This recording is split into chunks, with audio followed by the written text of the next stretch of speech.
दोस्तों एक्चुअली आप लोग देखेंगे 90% लोग इस एग्जाम में फेल क्यों होते हैं।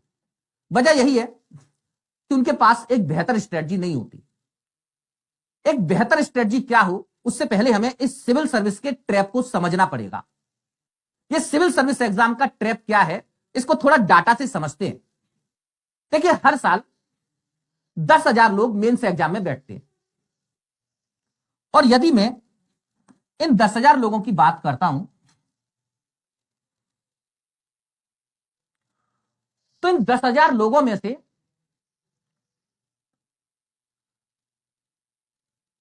लगभग 10% लोग ऐसे हैं जिनका स्कोर लगभग 700 के आसपास होता है। ये वो लोग हैं जिनका ईश्वर की कृपा से प्रीलियम्स एग्जाम क्लियर हो जाए। होते हैं ना, बहुत सारे लोग बैठते हैं लेकिन फिर भी कभी कभी कुछ लोग ऐसे भी होते हैं जिनकी मेहनत उतनी नहीं होती लेकिन फिर भी एग्जाम क्लियर हो जाता है। यानी कह सकते हो ईश्वर की कृपा से इन लोगों का एग्जाम क्लियर हो जाता है प्रीलियम्स। तो लगभग 10% लोगों का जो स्कोर है वो 700 या उससे कम रहता है और लगभग 60% लोगों का जो स्कोर है वो 700 से लेके 850 के बीच में होता है। ये वो लोग हैं जिन्होंने इस एग्जाम के लिए सबसे ज्यादा मेहनत की है। लेकिन ये लोग यूपीएससी के ट्रैप में फंसते हैं और बहुत मेहनत करने के बाद भी इनकी इंटरव्यू की कॉल नहीं आ पाती।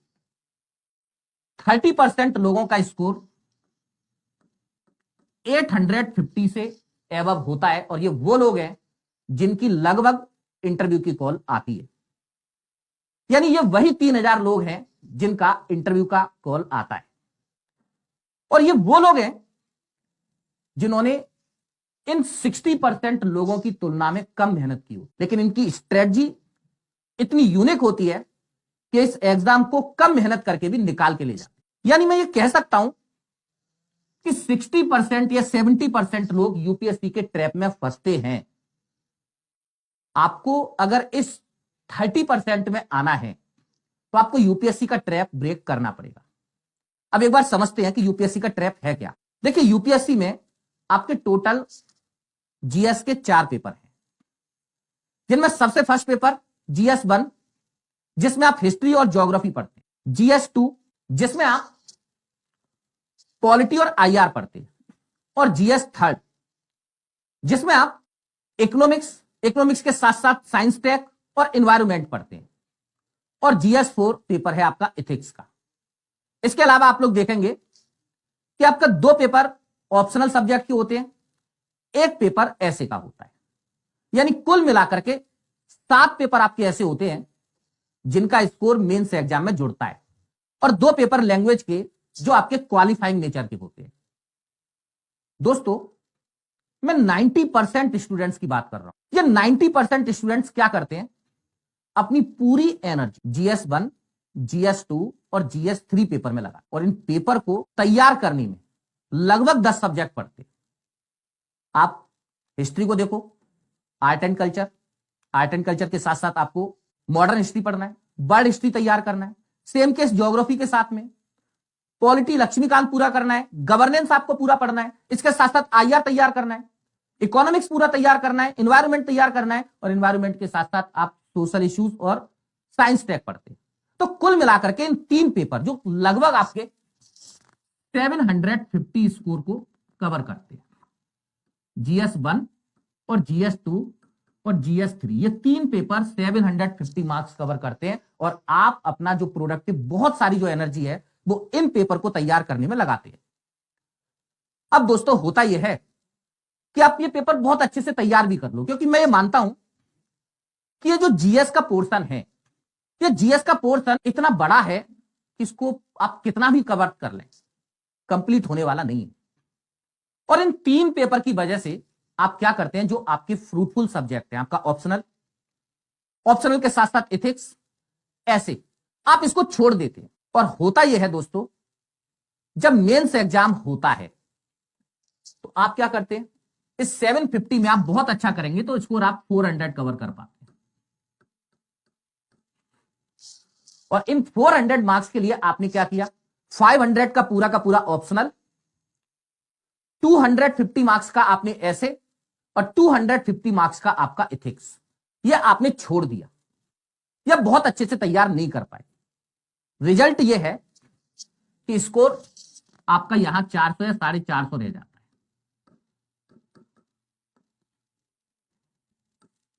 और यही कारण है कि ऑलमोस्ट ज्यादातर लोग का जो स्कोर आपको मिलेगा वो इस जोन में आप लोगों को मिलता है।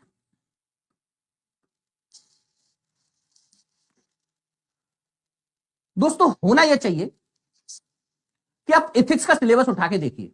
इथिक्स का सिलेबस बहुत कम है और अगर आप इसको सही से तैयार करेंगे तो 1 से 1.5 महीने आपको लगेगा और 1 से 1.5 महीने में आप इस सिलेबस को अच्छे तरीके से पढ़ सकते हैं।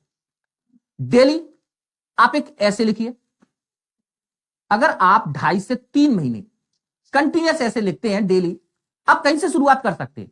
मैंने क्या किया था, मैंने ऐसे को लेकर के एक प्रोफेशनल अप्रोच यूज की थी। मैंने जितने भी पिछले पास्ट में 7 या 8 पेपर्स में ऐसे आए थे, मैंने उनको कैटेगरी वाइज डिवाइड कर लिया।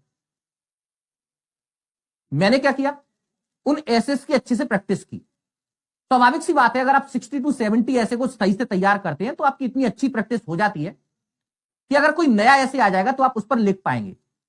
और अगर रिपीट हो गया ऐसे तो और ही अच्छी बात है। ऐसे, एथिक्स और ऑप्शनल आपको सबसे पहले 5 से 6 महीने लगते, इन 3 पेपर को अच्छे से कवर करके रख देना चाहिए। और आपकी कोशिश यह होनी चाहिए कि इस 1000 में से आप 550 स्कोर यहीं पर कर।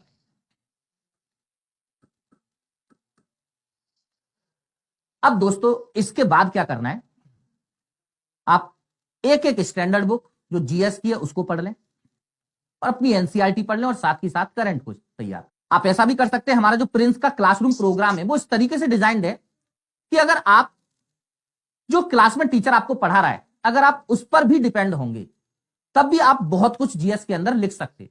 अब सोच के देखिए, आपने क्या किया, एनसीईआरटी पढ़ी, अपनी जो एक एक स्टैंडर्ड बुक है उसको पढ़ा, या आपने अपने क्लासरूम प्रोग्राम में जो आपका टीचर है वो आपको पढ़ा रहा है, आपने उसको बहुत अच्छे से सुना है। स्वाभाविक सी बात है, आप बहुत मेहनत कर रहे हैं तो आप स्कोर कर पा रहे हैं कितना, 400, 420 हो सकता है, 430 हो जाता है, इससे ज्यादा नहीं। आप किसी भी टॉपर की मार्कशीट उठा के देख लीजिए, आपको स्कोर इतना ही मिलेगा, इससे ज्यादा नहीं मिलेगा। अब यदि आपने क्या किया, जितना क्लासरूम में आपको टीचर ने पढ़ाया है अगर आप उसको अच्छे से पढ़ते हैं तो डेफिनेटली 330, 350 के आसपास आप आराम से स्कोर कर सकते हैं।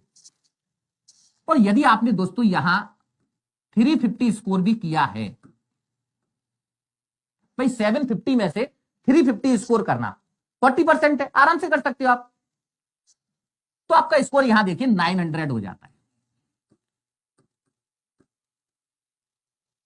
और अगर आपका स्कोर 900 है तो आप डेफिनेटली इस वाले जोन में है, एकदम सेफ जोन में। तो अपनी स्टडी या जो आपकी स्ट्रेटजी है इस पर एक बार दोस्तों विचार जरूर कीजिए, करना क्या है। मैं आपको बता देता हूं, 2023 के जो फर्स्ट और सेकंड टॉपर, आप एक बार उनकी मार्कशीट को जरूर देखिएगा।